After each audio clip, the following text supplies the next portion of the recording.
L'ANC a célébré son centenaire dimanche dernier. Ce parti politique est l'incarnation et le symbole de la libération du peuple noir en Afrique du Sud et du développement du pays.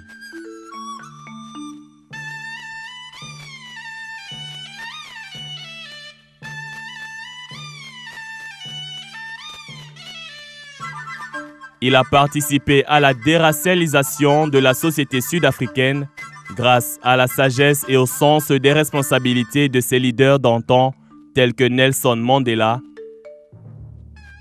Olivier Tambo, l'archevêque Desmond Tutu et Miriam Makeba. L'ANC est de ce fait un exemple à suivre par tous les autres partis politiques africains. Nelson Mandela, monté au pouvoir dans les années 90, a su éviter la vengeance des Noirs, pourtant longtemps chosifiés par l'ancien régime. Même si les Blancs et les Noirs sont désormais politiquement égaux, il existe un profond déséquilibre entre les deux races sur le plan économique en Afrique du Sud, avec des Blancs très riches et des Noirs qui croupissent dans une pauvreté déconcertante. À la fin du siècle, de la dégradation ont émergé des personnalités telles que Nelson Mandela, Mbeki, Zuma, Barack Obama. On peut dresser des parallèles sur un siècle entre l'Afrique du Sud et les États-Unis dans la lutte contre l'adversité et noter que la plus grande crainte des Blancs ne s'est jamais réalisée. Les Noirs ne se sont jamais vengés.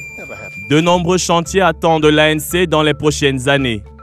Réduire le fossé sur le plan socio-économique entre riches et pauvres, mais surtout résoudre le problème générationnel qui se pose avec acuité au sein de la direction de ce parti centenaire entre une ligue des jeunes revanchards incarnée par Julius Malema, exclu pour indiscipline sur une durée de 5 ans.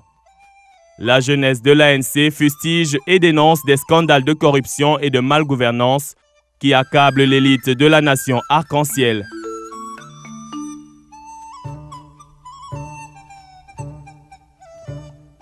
Il existe désormais une unité de façade au sein de l'ANC, dont les dirigeants actuels Thabo Mbeki et Jacob Zuma seront appelés à trouver des voies et moyens pour opérer une transformation et un changement radical au sein du parti afin d'épouser les nouveaux défis qui sont ceux de l'Afrique du Sud post-apartheid.